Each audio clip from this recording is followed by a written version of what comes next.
Eurovision. It's a big cultural highlight for many people. Lots of songs of, if we're going to be honest here, questionable quality. Some cracking costumes, the thrill of the nil point, lots of bitchy commentary. As a geriatric millennial, I can't disentangle Eurovision from the late Terry Wogan and his ever increasingly barbed acerbic jokes until he quit in 2008, saying, "I don't want to be presiding over yet another debacle." Well, calling Eurovision a debacle this year is putting it kindly. The last 2 years, I've gone myself to a big Eurovision party hosted by a leftist Israeli-American Brit, but this year, he's cancelled it. And he's far from the only one. The biggest Eurovision screening in London, hosted by the Rio Cinema in Hackney, has also cancelled, which, to be fair, is pretty big news. Why have they cancelled? Because Israel has been allowed to participate in the contest despite the mass slaughter of Gaza perpetrated by the Israeli state.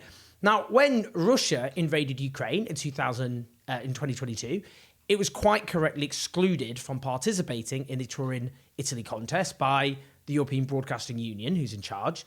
Now, let's be clear, Russia has committed terrible war crimes in Ukraine, so that decision is more than justifiable.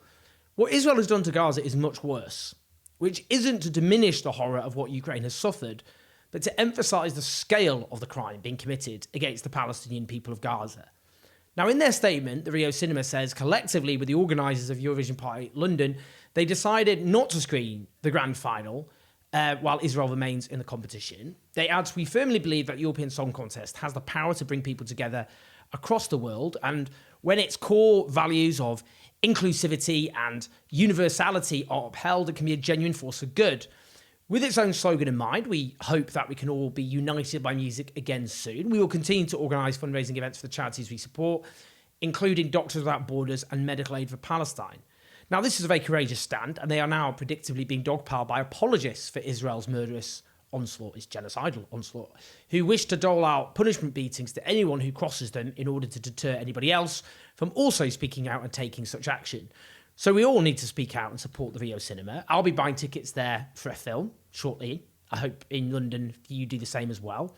Now, the Boycott, Divestment and Sanctions Movement, BDS, a Palestinian-led and founded movement based on the successful struggle against South African apartheid, has called for a boycott, specifically stating, "We urge all participating broadcasters, national competitors, finalists, production crews and viewers to boycott the contest following the refusal of the organisers, the European Broadcasting Union, to ban genocidal Israel."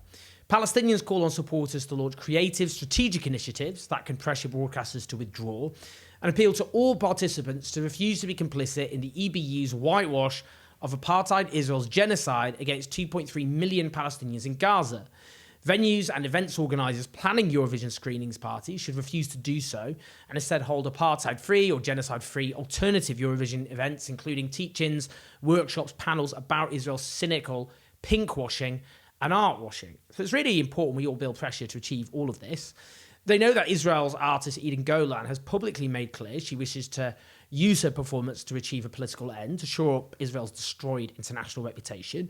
I mean, she said publicly, "It's a dream, in particularly this year, when it has even more meaning. It is to show the whole world who we really are and to bring our country in 3 minutes to the stage and to show our emotion and our strength and our people that we are here forever together." Well, again, you can see what she's trying to do there, can't you? I would note she is actually Russian-Israeli, raised in Russia, and performed in Crimea in 2016, 3 years after it was occupied by Putin's Russia.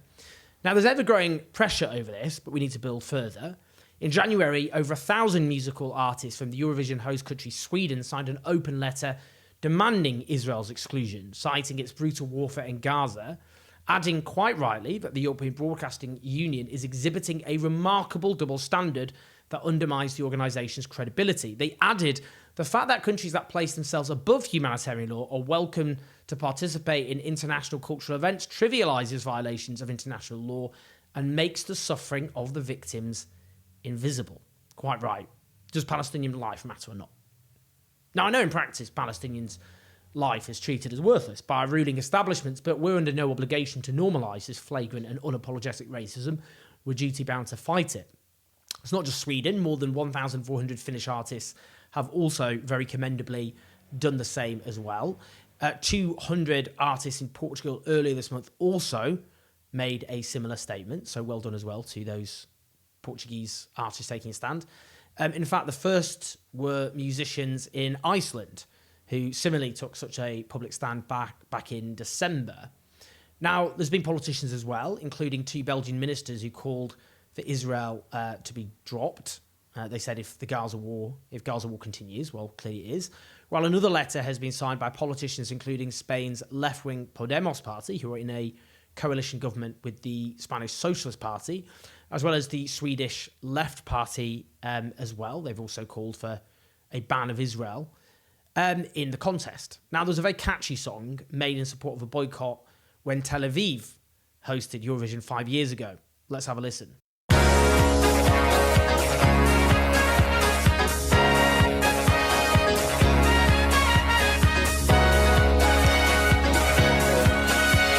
Graham, Israel's getting me down. I said, Graham, why you making me frown? I said, Graham, got to turn it around. There's no need to be complicit. Graham, oh, there's something you can do.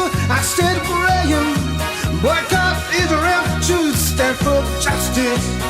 And I'm sure you will find now's the time. Boycott apartheid.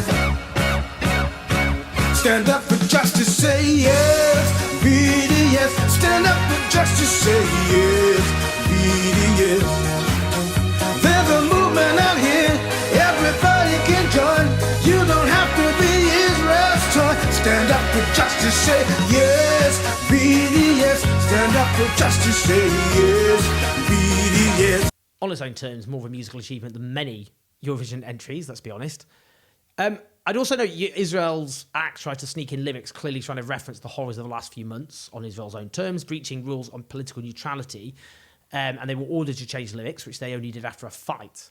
Now, as a queer person, I'm well aware that Eurovision has a big queer following and that Israel weaponizes the issue of LGBTQ rights to justify its murderous oppression of the Palestinian people. This is known as pinkwashing. Now, I've done a video on this entitled How Israel Abuses Queer Rights to Justify Oppressing Palestine. Do check it out.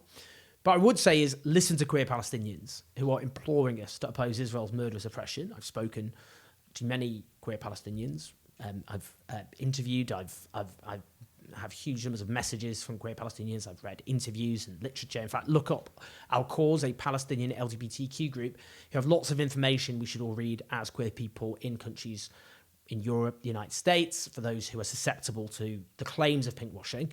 Now, just as a basic point, anyone who thinks wiping Gaza off the face of the earth and committing genocide against its population is advancing LGBTQ rights in any way is clearly deranged. If you estimate that around 3% of any given population is LGBTQ, that means, proportionately speaking, 1,200 queer Palestinians will have been killed by the Israeli state in Gaza since October, and queer Palestinians have overwhelmingly been driven from their homes, displaced like other Palestinians, denied medical care, maimed, injured, their loved ones are being killed, as well as the huge trauma, the various horrors, the hunger, the lack of essential needs.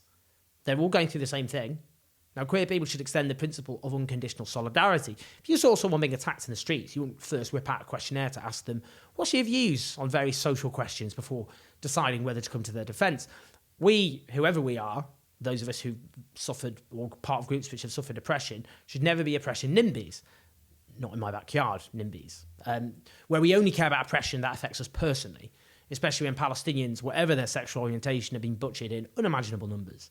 Now, I love our entrant this year, Ollie Alexander. He's a queer British icon who clearly stands for equality and who clearly opposes the current horror and has already taken a punishment beating over that. And clearly, I can imagine he must be relishing a role that he would flourish in. But Ollie, do the right thing. Please withdraw. And the same goes for acts in other countries. Don't let Eurovision help give the Israeli state a reputational boost as it murders the Palestinian people of Gaza. Let's take on these diabolical and racist double standards and make it clear we will do everything we can to disrupt this contest unless and until the European Broadcasting Union does the right thing and kicks Israel's act out, just as it kicked Russia out. Let's build that pressure. This matters. Cultural power is a very important weapon for any country. Don't gift Israel that, as its artist joyfully cavorts around a stage while thousands of Palestinians rot under the rubble of Gaza. Please like and subscribe. Do share this video. Let's get the message out on this one and build this campaign as best we can. Listen to us on podcasts. keep the show on the road at patreon.com/Jersey. I'll speak to you in a bit.